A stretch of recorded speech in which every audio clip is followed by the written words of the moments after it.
Henry Bain is with us today on the Azure DevOps podcast.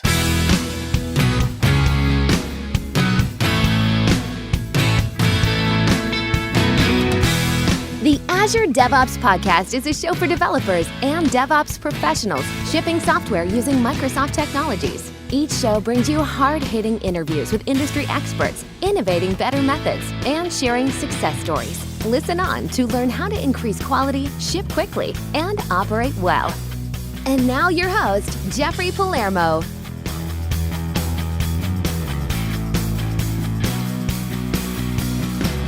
Welcome back to the Azure DevOps podcast. Go online to www.azuredevops.show to see show notes and other episodes. Today we are talking about security with DevOps. And to discuss this is Henry Bain. He's an independent DevOps and Azure architect from the Netherlands. He enjoys working with development teams to create and deliver great software. And for him, this includes the full DevOps cycle, starting from discovering and planning new features and ending only when end users are satisfied. Henry's interests include the Azure Cloud, DevOps, software architecture, and the design and implementation of testable and maintainable software. Next to his work, he is one of the Microsoft ALM DevOps Rangers, a group of 130 engineers worldwide who share professional guidance and create gap-filling solutions surrounding Azure. Henry, how are you, sir? I'm fine, thank you. Thanks for having me. Yeah, thanks for being on the show. You recently presented to the Azure DevOps user group. Yes, that? I did. As in a webinar form, as you knew, it was the first time for me, so that was really interesting to give a try. Yeah, you've been globetrotting a bit on the conference circuit, haven't you? Doing some speaking events. Yes, in the Netherlands mostly, relating secret deployments along Azure code to production environments. I've done a couple of times, and I've done 2 talks in the rest of Europe, in Mechelen and in Dublin, regarding an architecture for database per tenant. Awesome. So how have you found yourself in the DevOps space? What's just for the listeners who aren't familiar with you? How's your career kind of steered you in this direction? I've been developing software on the Microsoft stack for 5 years now. And of course, like everybody else, it started out with coding and not really caring about what happens afterwards. But over the years, I've started growing an interest in how do I get the thing I've built into production and being used by customers as quickly as possible. And slowly started getting more and more interest in not just coding, but in fulfilling a need. And that's what has driven me to DevOps. Okay. And the ALM DevOps Rangers, that's an interesting group. For those not familiar, why don't you share a little bit about that? Sure. The ALM Rangers, as they used to be called before, are a group of volunteers worldwide. They are not working at Microsoft, but they worked with the product group. And I've always done like gap-filling solutions and guidings surrounding the ALM products. I think the branching guide is one of the well-known examples from the past. But with DevOps coming up and newer versions of TFS and of course VSTS, now Azure DevOps, interest started moving to DevOps. And so the Rangers aligned them with that as well. Okay. So doing things like, for example, creating extensions for the the Azure DevOps Marketplace, especially when it was just new, was the thing the Rangers did. Okay. Do you have a favorite extension? Of course, the countdown widget, because that's the one I just recently took over from About the Court. So. Oh, awesome. So they can search for countdown in the marketplace. Yes. And if I have it right, you just finished a half marathon a few months back.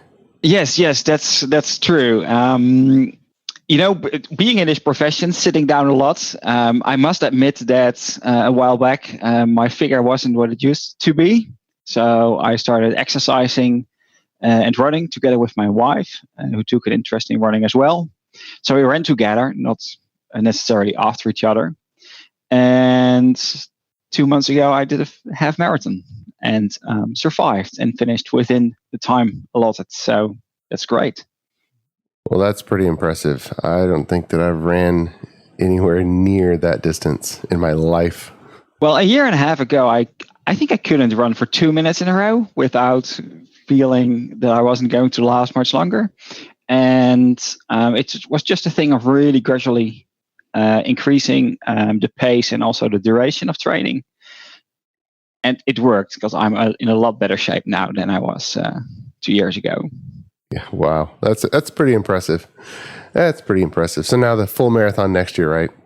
No, actually, I'm doing this weekend. I'm doing 15K. So that's wow. a little under 10 miles.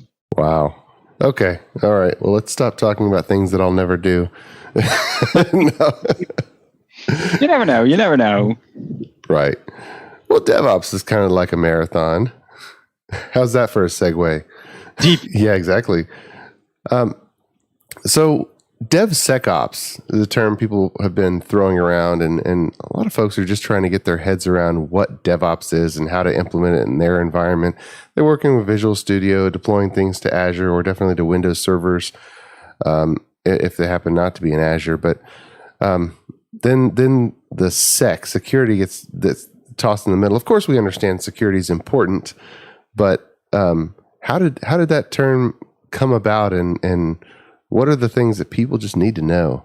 I think a lot of people, when they talk about DevOps, the focus often shifts to one DevOps practice, continuous deployment. It's often the thing where people start, and for some people, it's like the thing, and they make it almost a synonym to DevOps. And when you start focusing only on getting stuff into production more and more often, you can lose sight of other things, like, for example, reliability or security.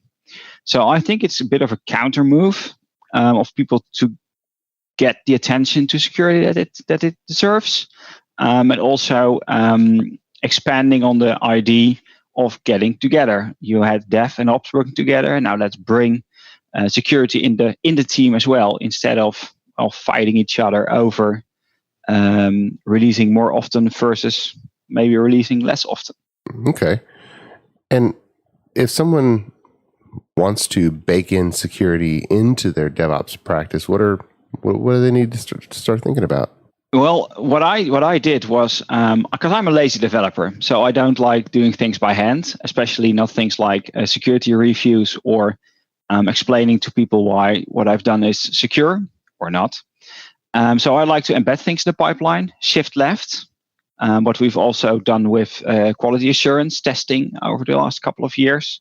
And I think that at different points in your build process, maybe starting even at inception, you can add security practices to your pipeline, making your process, you're hardening your process, your pipeline of delivery. Okay.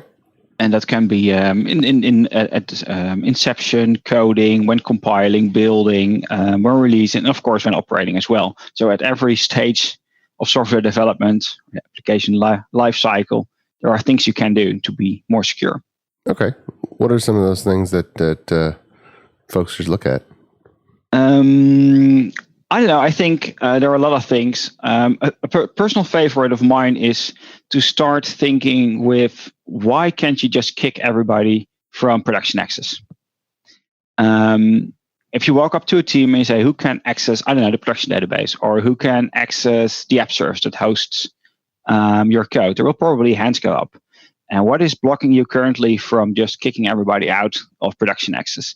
And see if you can use other means to achieve the goals that you want to achieve with current production access. I don't know, security settings, secrets, for example, is a thing that people used to put in by hand in the app settings configuration. Well, there are means to do that securely while releasing. People might have to scale to multiple instances or fewer instances by hand. Well, you can automate that using rules. So there are things you can do to reduce authorizations in your production environment. And I think when you start there, it gets you in a mood of thinking about hardening down your deployment. Yeah, that's a good point. A lot of listeners probably have maybe the entire small development team having full production access. They can query the production database. They can remote desktop into the servers that are running the production instance of the software. And if they're on the hook for support or reading log files, then they might have had production access for a long time, and they need that to get their job done. And they just don't know a different way to do their work without actually having that administrative access. I don't think it's uncommon to see in practice, but you can, when it comes, for example, for debugging and for logging, there are now things available in Azure using application insights to centralize your logs in another location than just having to browse them on the app service using Kudo or in the cloud service itself. So you can take them away from your production environment and explore them somewhere else. So it's not necessary. Yeah, that's a good point. And then something else about having production access, if they're restoring a production copy of the database to a pre-production environment, they're essentially taking all of that production data, about however many customers, and putting it in a different environment itself. Wouldn't that be an issue? It's definitely an issue. I think it's one of the first things I learned when it came to testing. You shall not take the production database and, I'm using air quotes, anonymize it, because I think we all know anonymization is pretty easy reversible often, and use it in your acceptance or testing environment. Because the second it goes out of production, it goes into an unsafe environment, often your personal computer, maybe even your personal laptop, and who knows what happens there. So no, that's not a thing I would recommend. Yeah. But the other thing, generating test data that represents production good enough is also really, really hard. So you might have a formal process of looking at production data and doing something, for example, to generate other data out of that. Mm-hmm. Yeah, there's a SQL clone and data mask product from Redgate that really takes certain columns and tables and just either completely masks it or regenerates it. And so that's not anonymizing it. It's kind of redacting anything that might be sensitive or customer specific. That's an interesting process. I've not heard of it, but at a company I used to work at, we did the same thing. We generated like a copy of the database where every lowercase character was replaced with a random lowercase character, every uppercase character with a random upper. So we wanted to keep the variety in the database, but we wanted to make sure that there wasn't an accidental de-anonymization possible after extraction. Yeah, with security, so many people talk about who has access to what and where credentials are stored. But then there's the vulnerability sledgehammer of taking that entire database and copying it somewhere, because then it's on an environment with much less rigorous controls. And if that's compromised, that's everything. Yes, there's also another scenario where that might happen if you make full backups of a database and you store them offsite, and offsite is in the basement of one of the engineers at home, because you want to protect them from risk like fire at the office, right? But all your crown jewels are also in the basement of one random IT guy. That's also a security risk. Yeah. Then get into the debate: is offline more or less secure than online? Oh, are more hackers trying to break down a door, or more hackers trying to kind of sneak in through the internet somewhere? I have no idea. That's an aside. We can only guess. Well, let's take a break for a word from our sponsor. The Azure DevOps podcast is sponsored by ClearMeasure, a software engineering firm and Microsoft Gold partner, empowering development teams to be their best. ClearMeasure equips developers with the DevOps tools, methods, and automation necessary to focus on building their applications, rather than wrestling with builds, deployments, or environments. Click clear-measure.com to see whether a DevOps implementation is for you. And we're back. We're talking about security with DevOps with Henry Bain. And we're talking about people having personal human access to environments as being a security surface area. What are some other ways to limit that surface area? Well, the Tuesday we talked also about infrastructure as code, which is of course often applied from a continuous delivery point of view. But in my opinion, it can also be a great security tool for two reasons. First of all, using infrastructure as code allows you to even kick more people out of your production environments, because you can also create and manage and scale and a lot of things of your infrastructure from your release pipeline. So no more standing access needed. Also, when you start doing complete deployments, which is a thing the Azure Resource Manager supports, everything that's not in your template will automatically be removed from your production environment. And this saves you from configuration drift, so a lot of errors, but it's also a great security feature, because if somehow a hacker gets in and he managed to get a VM up and running in your resource group, and 10 minutes later it's destroyed, well, that's better than him sitting there for weeks. Or he might be able to generate a firewall rule on your database, so he can now start trying usernames and password combinations. If 20 minutes later that firewall rule is back in place, well, you're hindering them more and more. And if you deploy often, like multiple times a day, and you always do complete deployments, removing everything from the production environment that's not defined in source control and adding everything that's defined in source control, well, you're just slamming the door back in their face every couple of hours. That's a good point. There was a vulnerability that's still out there in the FCK HTML, what you see is what you get editor. That's really common website control that people were using, just a free HTML editor. And it can allow people to upload a file through the web browser, and it'll save it onto the actual disk, because so many people have the website running as a user that has enough credentials to write things on disk. And if you don't know that those new files are there, that could sit for months and months and months. But if the environment is recreated, at least it gets reset. Yes, and you don't even really have to recreate the environment, because you can do the same thing with an app service deployment. When you use web deploy, there is just a simple checkbox that you can set: remove files at destination that are not part of the package. Yeah, and they will be kicked out. And you can exclude a directory that is meant for uploads, but that directory you're probably demarking for execution. And you're probably handling with much more care in your code when you're getting files from there. But all other directories, they will be cleaned whenever you do a deployment. That's a good point. So besides infrastructure as code, that would just maybe suggest a scheduled automated deployment or a redeployment, even if nothing has changed. I haven't done that, honestly, because there are still a lot of people who kind of fear the release. Mm-hmm. I've worked for 5 years at a company before I went independent, and the last 3.5 years we did continuous deployment for a number of services. Even every single check-in went to production within a matter of minutes. And still, every now and then, when somebody was doing a big demo, they said, can we maybe hold off the releases this afternoon because we're doing a demo?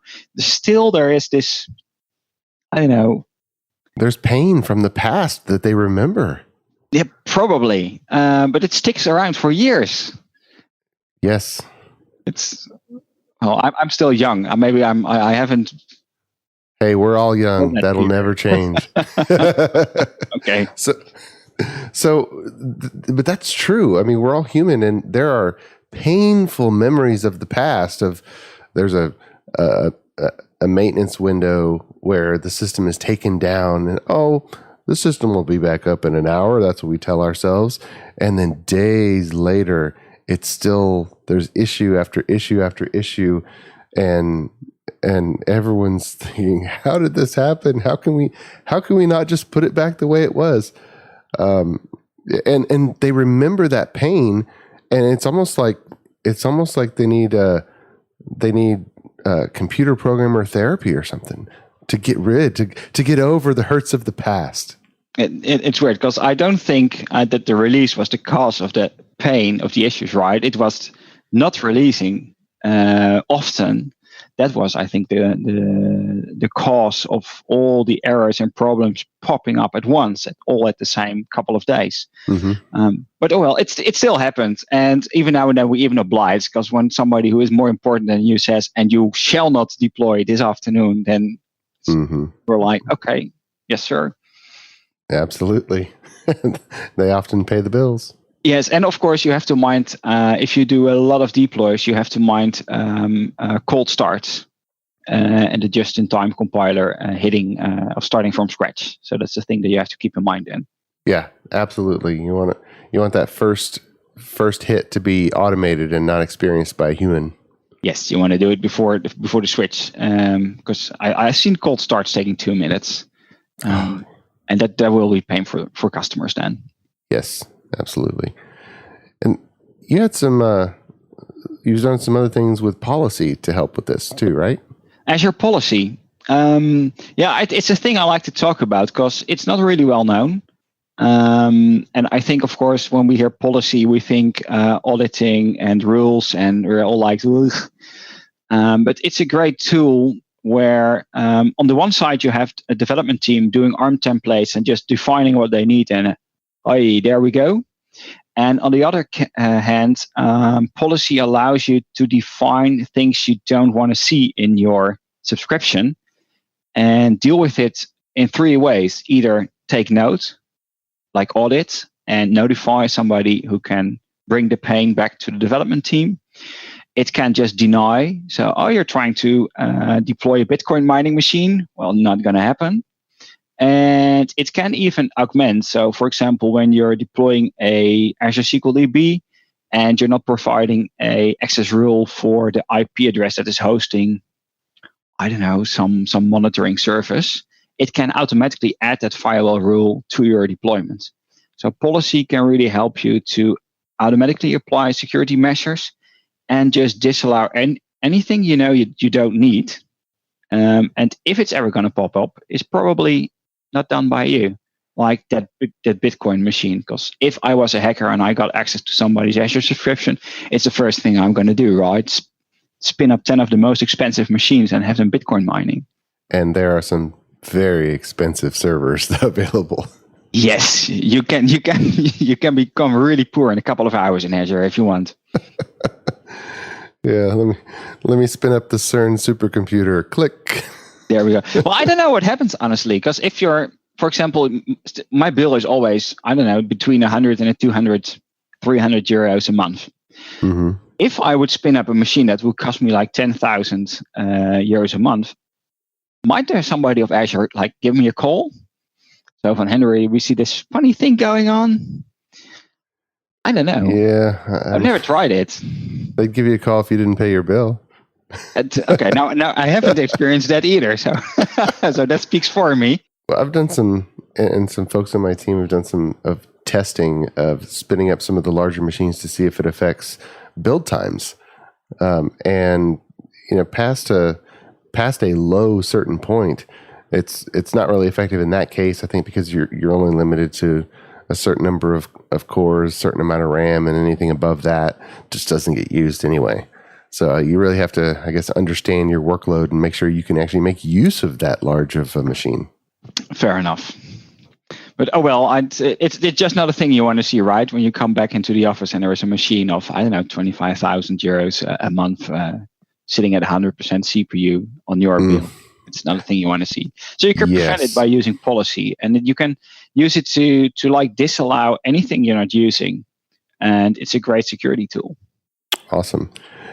It seems like the current theme is if a human's account has access to something, then we're susceptible to the human engineering and that being compromised. But if we can automate more and more and more, it shrinks the surface area. Well, I think especially if you're only using password access, it's well known, right? It's a really vulnerable attack surface. Just getting your hands on the identity of somebody and doing whatever you please on their behalf, or at least in their name. Yeah.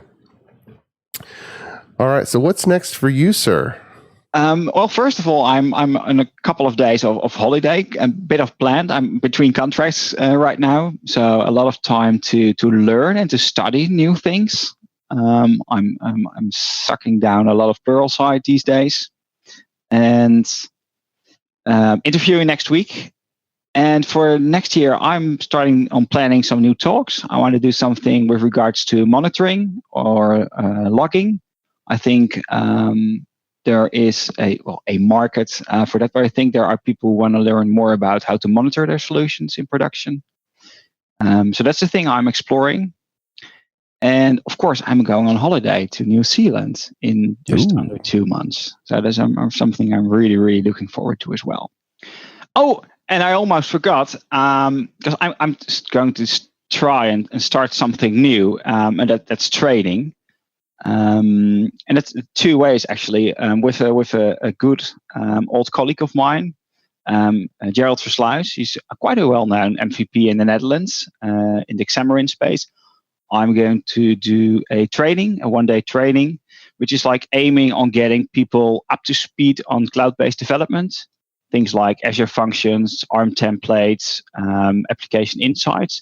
So it's a power training 1 day with probably people leaving confident that they can now do cloud development on their own and have a clear point of learning.